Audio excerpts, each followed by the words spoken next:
SpectreVision Radio. So it's not that SU and crossword squares are there to be tricksters and play jokes on us. It's more so that life gets confusing and we still have options and choices. What will we do with those? Welcome, welcome, welcome. E cabo a Kuaba. Bienvenidos. Sakpase Wagwananga Def. What's up, yo? Welcome to A Little Juju podcast. And I'm your host, Juju Bay. I'm author of the Book of Juju, of course. I hope by now you should have the Book of Juju. Now, if you watching this show and you ain't got the Book of Juju, I don't know what's going on with y'all. Go to your local library, request it. You should have the Book of Juju. I'm also an Oshun priest, yeah. And of course, your favorite big cousin conjurer. Welcome back.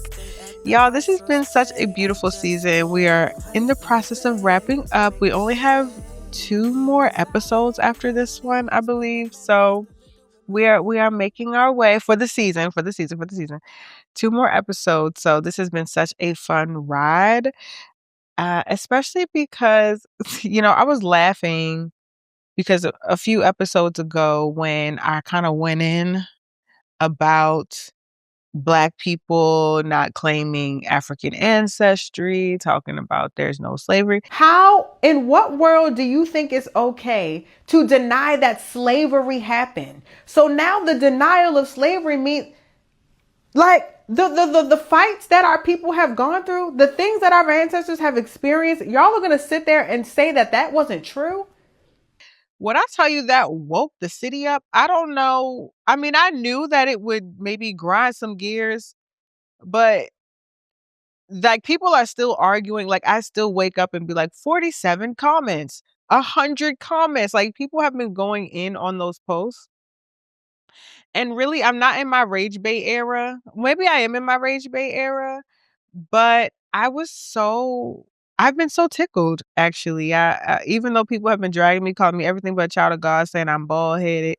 Child, somebody said I think I'm a Barbie because my hair is blonde. Child, I shouldn't talk about Africa because I want to be white. Like I've been getting so many things, especially if I have the wig. Child, the whole times be trying to tear me up, eat me up. And I'm just so fascinated by it all. I truly am an anthropologist. I'm just like, wow, what does this mean for like the stake of the Negro and like in the year of 2026? Like I'm so interested in that. But I'm saying all that to say, even though people have been calling me a bald-headed hoe, the way my comment section has actually been really positive lately, even more positive. Like a lot of y'all, my listeners, have been in there like standing up for truth, for research, for knowledge, for connection, for Pan-Africanism, for the power that we yield as a diaspora when we are united and not when we are separated. That has been wonderful to see. So I just want to say I appreciate y'all. Y'all regulate. Y'all regulate in the comment. Y'all regulate on Instagram. Y'all regulate on Threads. Y'all be regulating. And for that, I appreciate it because it means that there are people still in this world that are using their brains. And I am so thankful that the people that use their brains are locked into this show. Like, big up yourself for having a brain and using it and standing up for truth and knowledge. And to everybody else, like, I really don't care. Keep chatting. Like, I told you, I'm in my Rage Bay era. So there's that. I just want to say I appreciate y'all. And I have, like, the best listeners. Okay, so before I get into my segment, I also have an event coming up called Collective Conjure that's happening at Rep Club on February 21st. Yes, I will be in LA. So if you are in LA or if you're in a surrounding area, come to Rep Club on February 21st. I will be it's giving salon. It's giving, really embodying the words of Black women and Black gender expansive people, reading quotes and essays from our favorite writers, our favorite thinkers, and also pulling from our own text. So I'll be there with Dusa Wiseman.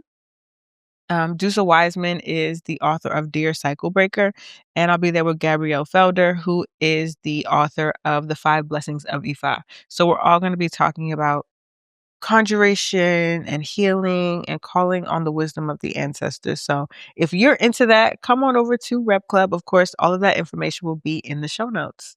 And hopefully it's not sold out by the time y'all see this. Okay, so our first segment today is Ogun's Internet.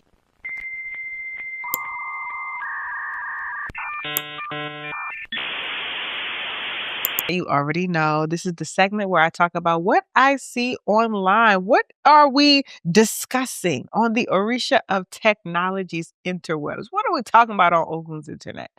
So on today's Ogun Internet, I saw this really interesting post on TikTok that was about Eshu. And I've actually had some people on TikTok specifically say, can you talk more about the Orisha? I don't know the Orisha. Everybody loves the Orisha. Everybody wants to talk about the Orisha. I think the Orisha are fascinating. That's a lot of people's entry point when they think about African religion.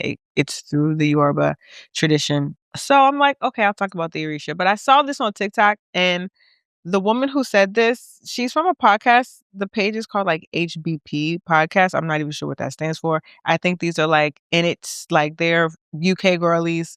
They had the accents, but one of them was talking about Eshu. I don't think it's a spiritual podcast, but I think she may be Yoruba. So maybe that's why she was talking about it.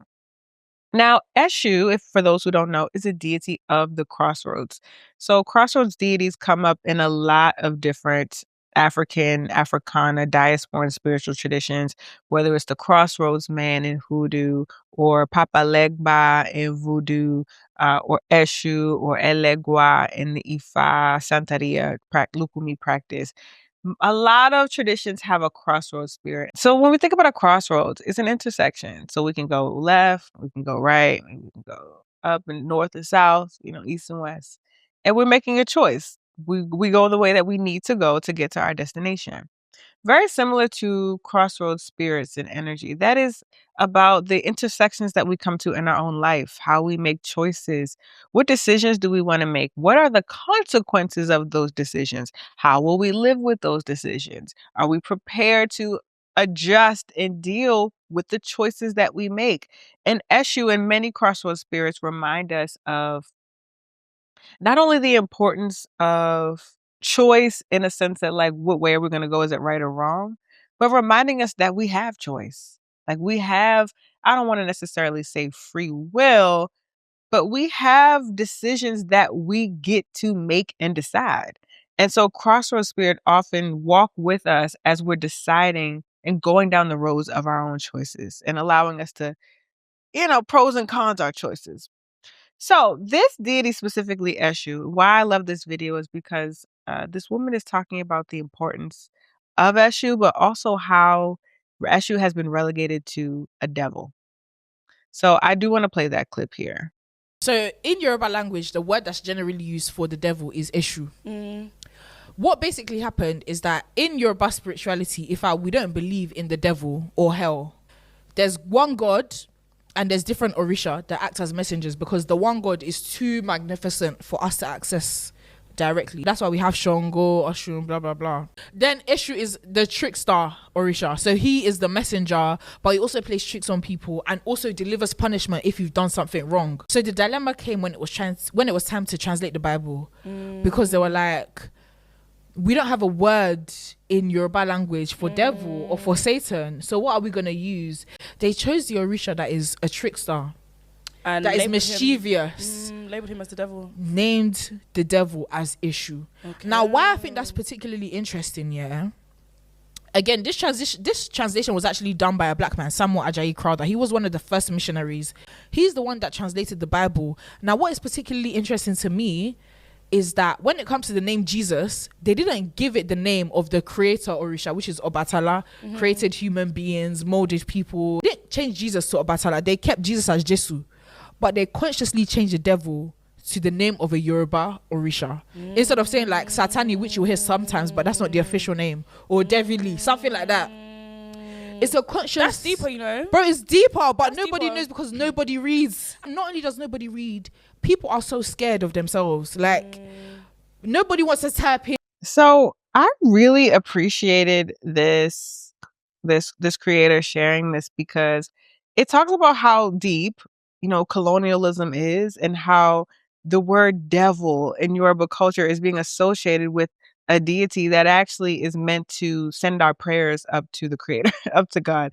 How has that entity, that Orisha, why was that translation made to then be the term for Satan?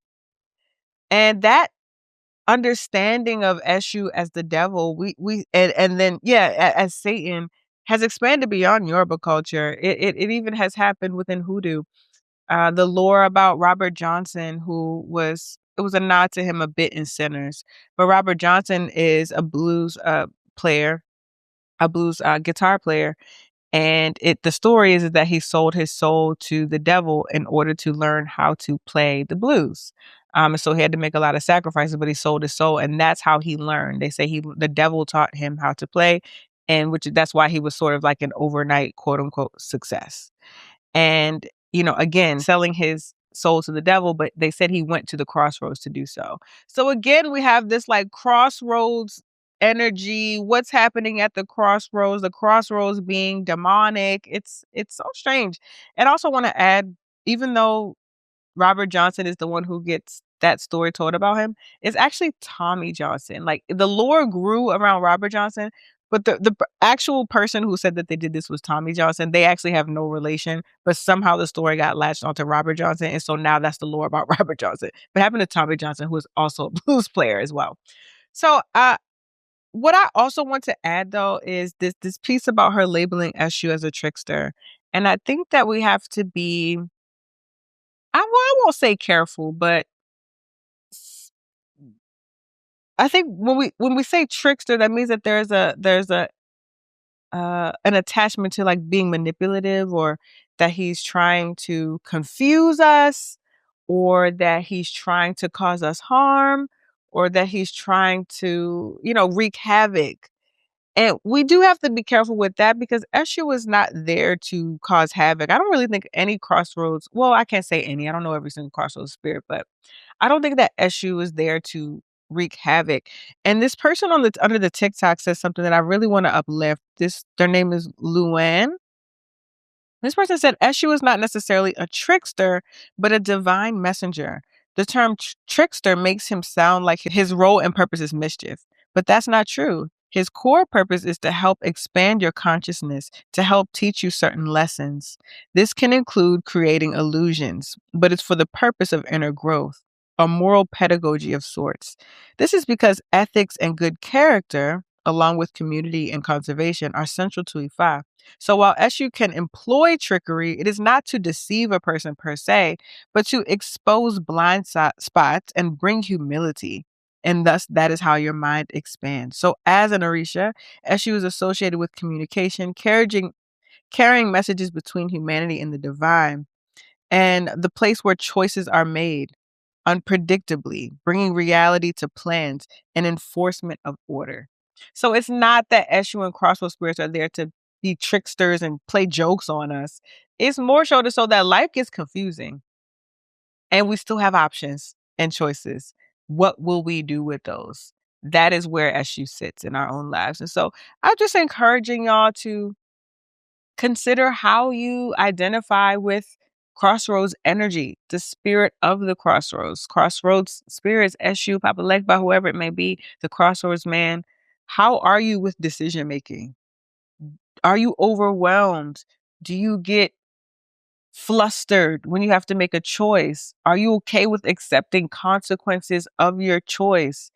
Are you often not doing the deeper meaning, and just always going with what seems easiest, or what seems the cutest, or what you think people will like about you more?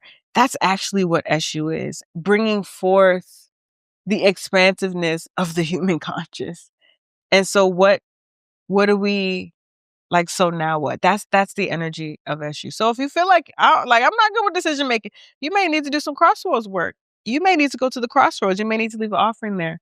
You may need to, every time you go past a crossroads, be like, hey, Eshu, hey, crossroads man, help me with my choices. Help me to see the full scope of the picture. Okay. So I hope y'all enjoyed that. Shout out to Eshu. I love Eshu. When I tell you, that's an Orisha, we locked in.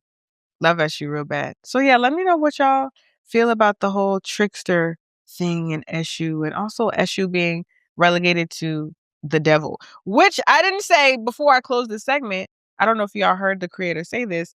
It was a Yoruba man that did the translation of the Bible. He was a missionary. Of course, he was colonized as well. His name was changed. His name was, he was the first African Anglican bishop. His name was Samuel Ajayi Crowther. And he's the one who said, well, okay, we don't have a word in Yoruba for the devil. Because again, the devil does not exist in many Black African indigenous religions. The devil doesn't exist. So when they have Christianity being forced upon them, they have to come up with a name because that doesn't exist. So they use the name of one of their indigenous spirits to then be the devil, which thus creates this whole thing around Ifa being evil. So it's really, really deep, y'all. It's really, really deep.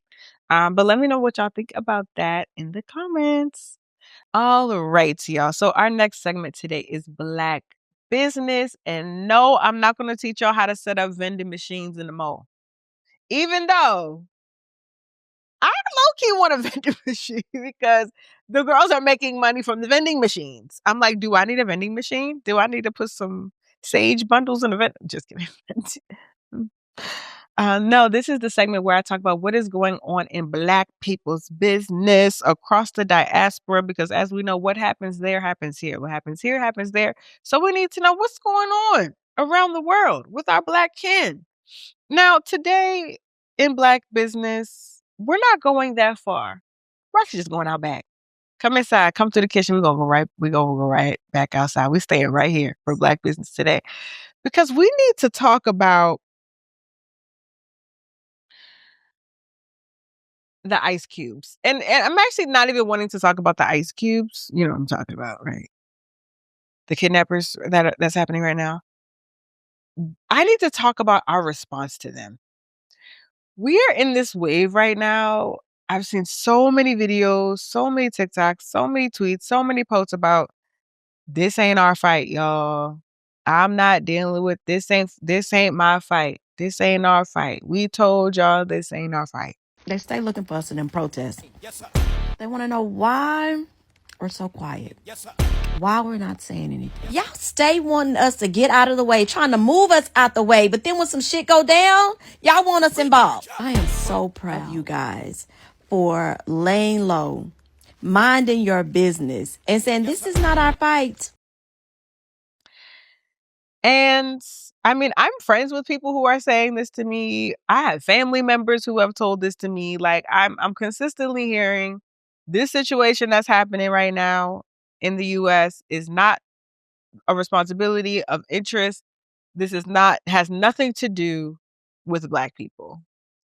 And to an extent, I get what y'all trying to say, because we've always been on the front lines revolting, standing up, challenging, rebelling, whether it's from revolt, Nat Turner's slave revolt, to 2020 or to 2015 Freddie Gray in Baltimore. There's always been ways that we have put our bodies on the lines to fight back. So I understand when it's seemingly, keyword seemingly, feel like the pressure ain't on you. You're like, look, I've been fighting. It's time for somebody else to fight. It's time for somebody else to step up. We tried to tell y'all. I get it to that extent. However, also, and comma,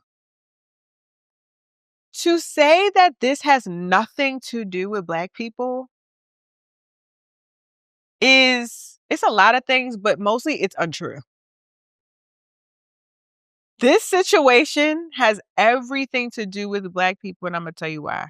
One, now I know it seems to be cute to be xenophobic these days, but I know that some of this is just with Black Americans being like, well, I'm American, so I ain't got nothing to do with this. I'm legal. I'm a citizen. Okay, well, I just want to let you know about Warren King, the 19-year-old who on October 14th was tackled, handcuffed, and detained by agents outside of a Walgreens in Chicago's East Side neighborhood. He is a citizen. I also want to talk about an unnamed Black man who experienced a late night raid on September 29th, 2025. He was kidnapped He was an elder, by the way. They forced their way into his home. They zip-tied his hand and loaded him into a truck with 10 other people. Despite telling agents he was a citizen, he had identification in his backpack, and he was held for over 8 hours before being released. So there was also this man in East Garfield Park who was a citizen. October 1st, this happened. There was a car crash, and it came out. The agents got out. They choked the man, and he was temporarily detained before being released at the scene. Okay. Not that this really even matters, but this is just to make my point. This is happening to Americans. Again, to be clear, this shouldn't be happening to anybody. I'm not a, well, they're not citizens. But for y'all, I'm talking about Americans. I'm talking about people who have passports and were born here and have papers. Not people with green cards. Not people with here illegally, as y'all like to say. These are people who have every right to the American Constitution. And they're also being detained. How is this not our issue? Every issue is a Black issue.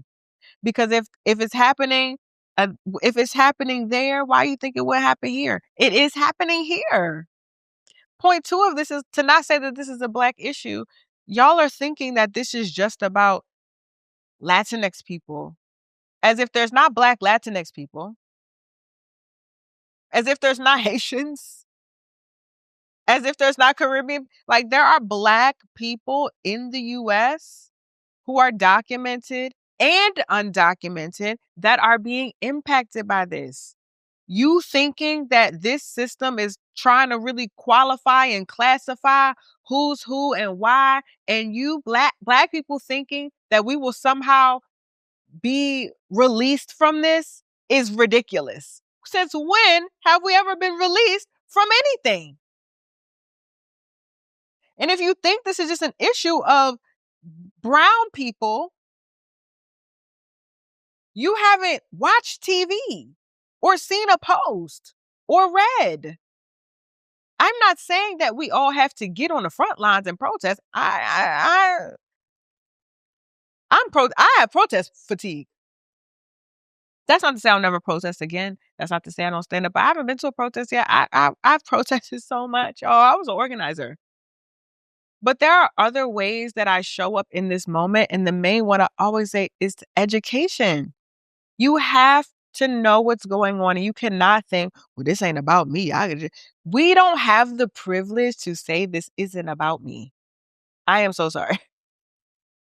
And the thing is, you know that. Nobody's saying you gotta do things. We're not all protesters. We're not all revolutionaries. We're not. That's okay. But to say this don't got nothing to do with you, child, we just can't become too naive, and we can't be too apathetic. Before I close this segment, I want to uplift something that Hess Love said, who is an amazing anthropologist, cultural worker, hoodoo, in Maryland, Chesapeake Conjure Society. And I don't exactly know what Hess said because I didn't screenshot it. And honestly, it wasn't posted to be publicly shared, but it ate. So I'm like going to respect maybe that Hess didn't want it to be publicly shared like that. But basically, the point of the post was, or the story was, that there will be, in Black women specifically, there will be a time in history, maybe 20 years, 30 years, where historians will research this moment and talk about how feminist language of Black women has been bastardized and used to create apathy in society, specifically in this moment of being labeled as being the mules of the world. You know, and these terms of Black women having to carry so much and Black women being the mules, we've kind of twisted that to then mean, so now that means we don't need to act or do anything. And I actually reject that. I don't think that this means that Black women need to carry every social issue on their back. And that doesn't mean that we as Black women now don't have to do anything because we've been muled. We still have responsibility, even if we have been relegated to overdo, overwork, over everything. We have to find the balance or maybe even harmony between our work and all of the other things that we do and the level of responsibilities that we carry. Like, this is not Black women's responsibility only, but it is Black women's responsibility. And we don't get to avoid that because we think, well, this is about brown Latino people. This is about all of us. Like I said, there is no world where something is happening to your neighbor and it's not happening to you, or it's not about to happen to you next week, but it's not even next week for us because I just gave y'all examples about how it's happening to all of us. This is not about citizenship. It's not about none of that. This is about people doing what they want to do. So what are you going to do? I know you're not going to keep using that Black woman and mule to then say that this ain't your fight. And if y'all disagree with me, I don't care because I'm right. I'm actually right about this. No shade, y'all. I'm very right about this. Like, we can't do that. Because we're going to be looking shook when it's one of us. And actually, it has been one of us. And a lot of people aren't talking about. I wish I remembered the brother's name right now. Because we know Renee and we know, shoot, y'all know the Black man who ICE killed? I don't remember his name. And that's the whole, I don't even remember his name. Literally. So I had to sit here and think about his name. His name is Keith Porter, who was killed on New Year's Eve. We know Renee Good, Alex Preddy. So don't lose sight of what's actually happening. Like, take care of yourself. But we are all responsible for each other. What Gwendolyn Brooks said, we are each other's magnitude and bond. I'm off my soapbox. Let's take a break. We'll be right back. Welcome back, y'all. So A Little Juju podcast is a labor of love, but it is labor nonetheless. The time, energy, money, coin. I need a new mic, child. I gotta tally that up in the calculator, child. I need a new mic. All of that takes money and time and effort. And so I love that you all get to enjoy this show for free $99. People have been like, why you don't charge for your podcast? I'm like, I mean, I could, but I don't. I give it to you for free. But it ain't free. So if you're like, Juju, I want to help you. I want to support you. I've told my friends. I have rated it high. I be in the comments. I've given you 5 stars. I put my grandmama on. How else can I help you, baby? Thank you for asking. The Patreon at patreon.com/JujuBay. You can support A Little Juju podcast in the A Little Juju podcast tier with $7 a month. Child, that's a little medium coffee. You know me with the oat milk, a little latte, a little iced latte in New York City. For that a month, you can support me in building out this show, maintaining this show. I told y'all the season is almost ending, but that means that we're just preparing for a new season, which means a whole new set of production things that are needed. So I need your help to do that. So if you give to that tier, you are literally investing in A Little Juju podcast. This part of your show, baby. This is your show. Now, if you're like, Juju, I want to give more. I want to be in community with you. I want to see what you got going on. Then you can join my other tiers. I got the Juju tier, I got the Juju Bay tier, the Bad Bitch Witch tier. If you want to sprinkle some extra coins on me, that is where I do my divination classes. You get the discount reading code. You know about when I open my calendars. You get the private Discord chat. There's a lot of fun stuff that happen on the Patreon. So patreon.com/JujuBay. Join me over there on the Patreon and we have a lot of fun. And big shout out to all of you who have given to me, who have invested into me, my new patrons, my old patrons. I appreciate you. I honor you. I respect you. And most importantly, I'm sharing the energy of abundance with you. May you have your money, your coin, the time, the energy, the resources to do the things that you want to do and put out into this world. So thank y'all so much. And I'll see y'all over on the Patreon. All right, y'all. Our next segment today is cod liver oil.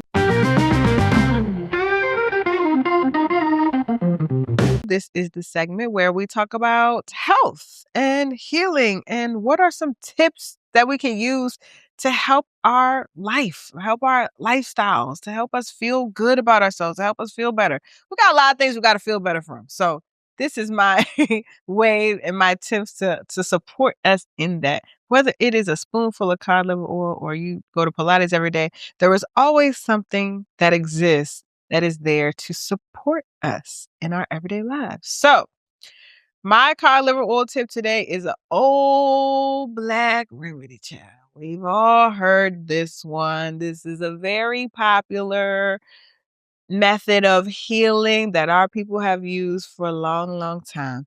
And that is ginger ale. People love ginger ale. Ginger ale if your stomach hurt. Ginger ale if your head hurt. Ginger ale.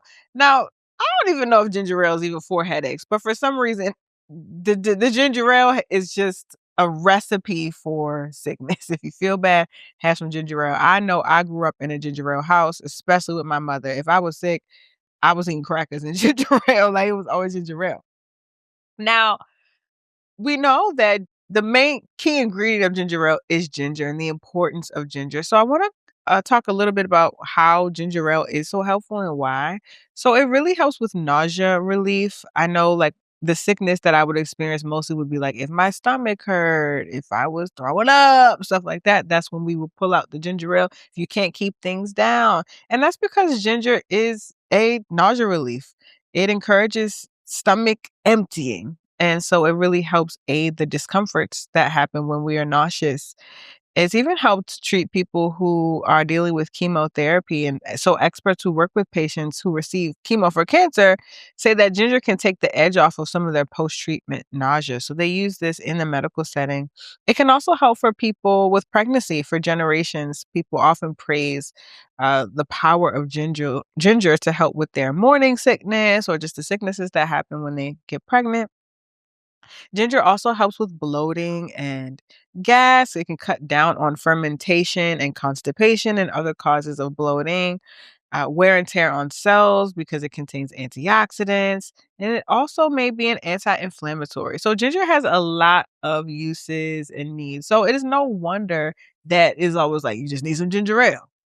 Now, the problem that we have faced, the recipes that we are losing. Cue the alarms, 911. Y'all, the ginger ale ain't got no ginger in it. The ginger ale is gingerless. It's just ale. It's no ginger. It's actually just high fructose ale. And we have to be careful. So right now, I just want to uplift a lot of the ginger ales that I was raised on and talk about how a lot of them are gingerless. It is only ale. The first one, Seagram's, carbonated water, high fructose corn syrup, citric acid. We have finally reached ginger extract with other natural flavors. So it's not simply just ginger extract, comma, it's ginger extract and other natural flavors, and then all these other potassium sorbates and caramel colors and all these other extra things. Only but a piece of ginger in the Seagram's. Next, grew up on Schweppes. Carbonated water, high fructose corn syrup, citric acid, sodium benzoate, caramel color, natural flavors. Not a slither of a piece of ginger is in Schweppes. Okay, so if yo mama or you were like, my stomach hurt, let me go grab the Schweppes, baby, ain't no ginger in that. Canada Dry, a big popular one. Canada Dry was around all the time. Carbonated water, high fructose corn syrup, citric acid, sodium benzoate, natural flavors, caramel color. That's it. The ginger is not in the ginger ale. So the ginger that, when I was doing my research, the ginger that is in the ginger ale, okay, we have reeds. We like reeds. It's also in a nice glass bottle, not plastic. Sparkling water, cane sugar, and pressed organic ginger. Third ingredient. No high fructose, no benzoate carbonate, sodium prostates, pressed organic ginger. We also have Q Mixers ginger ale. This is BK based. Y'all call me. Somebody put me on the influencer list for Q Mixers. They have real ginger in their ginger ale. I like cube mixers, actually. They make nice little mixes with your liquor, too. And then we have boiling bottling, which also contains... Oh, yes. Boiling bottling, yes. Yes. Third ingredient, carbonated water, cane sugar, and ginger, right? So not the extract and natural flavor, not the benzoate phosphates, natural ginger. So boiling reads cube mixers. Keep your eyes out for that. If we want to hold on to the black remedies, we have to make sure that the reasons that our ancestors used it for the ingredients are still present within the remedies. Otherwise, we're just doing the act of drinking ginger ale more so for nostalgia, because the ginger is nostalgic at this point because it's not present. It's a piece of the past. So drink your ginger ale. If you're not feeling well, you're feeling nauseous, you can't keep something down, or maybe maybe we just get back to the root. Maybe we just need to chew on some ginger. Maybe we just need to suck on some ginger.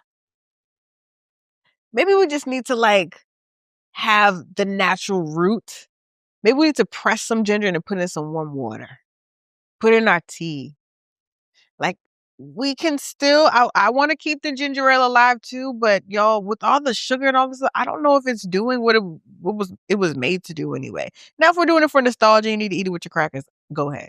Maybe you switch up with ginger beer, which you also do need to look at the ingredients for ginger beer too, because some of them ingredients are what is in this? Because all ginger beer is not created equal at all. So y'all, let's keep ginger ale alive. Why hasn't a black person came out with a ginger ale and really marketed around this thing yet? Why haven't they Uncle Stevie's real ginger ale? Why hasn't that happened? Maybe I need to do TT Juju's ginger ale or something. Do I need a ginger ale? I got the green one today. Is this my next... Once the podcast is done, I start a bottle of ginger ale? I don't know. How has no one really marketed that? Now, if y'all take that, y'all owe me a percentage. So at least just 10, just 10, 15. Just send me an email because I got some ideas around that.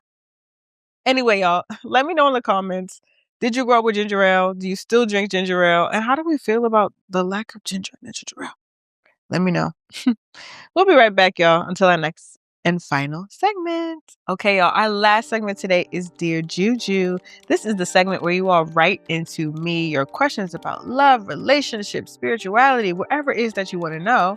And I may read your letter aloud on a Little Juju podcast. So hit me up at dearjuju@yahoo.com. So today's Dear Juju letter reads, I know in Santeria, through Espiritismo, there are misas, and you were once in Santeria. Now that you are in traditional Ifa, do you still attend or conduct misas? If not, what do you do instead? Thank you. It was a simple, easy question. Thank you for asking that. So let me give some context for those who don't know. So Santeria is a branch of the traditional Yoruba religion of Ifa. And Santeria is the version that expanded and extended to Cuba. It extended to Puerto Rico. Obviously, we think about African people who were transported to those countries and to those places. And of course, their indigenous religion didn't die. It was just transformed. It was synchronized with Catholicism, and there were new understandings that were birthed out of their traditional Yoruba belief system that became Santeria, or some people will also say Lukumi is another version of this. And so I used to, when I first got into a traditional spiritual system, I went the Santeria route. So it was more of a Afro-Cuban understanding of the Oricha, as we called them.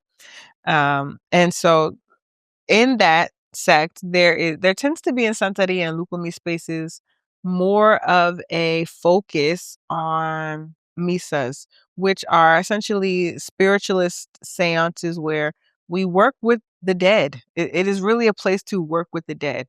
And you don't really see that as much in traditional Ifa spaces. This is more of a Lukumi thing. And it is separate from the Orisha. I mean, there are some blendings, but Espiritismo is its own practice. But a lot of people who are in Santeria are also Espiritismos or have access to misas and Espiritismo. So when I was regularly going to misas and working with the dead and being possessed and having all that. I've talked about it on the show. But now that I'm in traditional Ifa, I don't really have that connection with my Ile. However, because I was trained as an espiritista, I still do attend Misa. I enjoy Misas. I have had my own Misas since I joined Ifa, and I just don't really blend them. I found my own community and space in New York, actually, where I can go to Misas, and it is with a Lukumi house, and they accept me there. And my traditional Ile knows that I do these things, but it's just kind of like my own thing. It's separate. So yes, I do still go to misas. I still work with the dead. I'm still a possessor. I'm still a medium. And so I do have to have a place that I'm able to work that gift and train with other mediums. And so, yeah, I still do misas. Thank you for that question. I appreciate that. I think a lot of times, because there is actually a big difference between being in traditional Yoruba practice and being in one that's more diasporan. When we're thinking about language changing, the prayers even are shifting. Yes, in Lukumi, you can still practice and pray in Yoruba, but because it's Spanish speaking, there's like so many Spanish words that are a part of it. Like even saying just ache or ashe, like it just different words. It's a different vibe. It's a different energy. Even the Orisha feel different in Lukumi and Santeria from Isheshe. So I enjoy it all. I think it's all important and necessary and a part of our Black spiritual histories. So I think that they work and can work alongside each other. So thank you so much for that question. All right, y'all. Thank you so much for tuning in to another episode of A Little Juju podcast. As you all know, if you want to keep up with me, get the podcast updates, see what's going on in my life and my world, follow me at It's Jujube, ITSJUJUBAE on pretty much almost every social media platform that you can think of. I'm at It's Jujube there. Now, if you're looking for the podcast page, you should follow me on Instagram at A Little Juju Podcast to stay updated with all the ALJ pod things that we got going on. Of course, if you want to bring me to your school, you want to reach out to me, you want to book a reading, just go to jujube.com. Jujube.com is where you will find all the things. I also have some really exciting stuff popping up in April, y'all. Maybe a hoodoo class. I don't know. Maybe hoodoo with Juju again. I don't know. Again, if you're in LA, don't forget February 21st, we're doing Collective Conjure at Rep Club Bookstore. So come out, bring your friends, sign up, buy a book, support us. And I think that's all the church announcements that I have. I appreciate y'all. Thank you for being in the comments. Thank you for investing in the show. Thank you to all my patrons. I appreciate you. I love you. And I'll see you next week. And remember, all you need is a little juju. Later, y'all. Bye.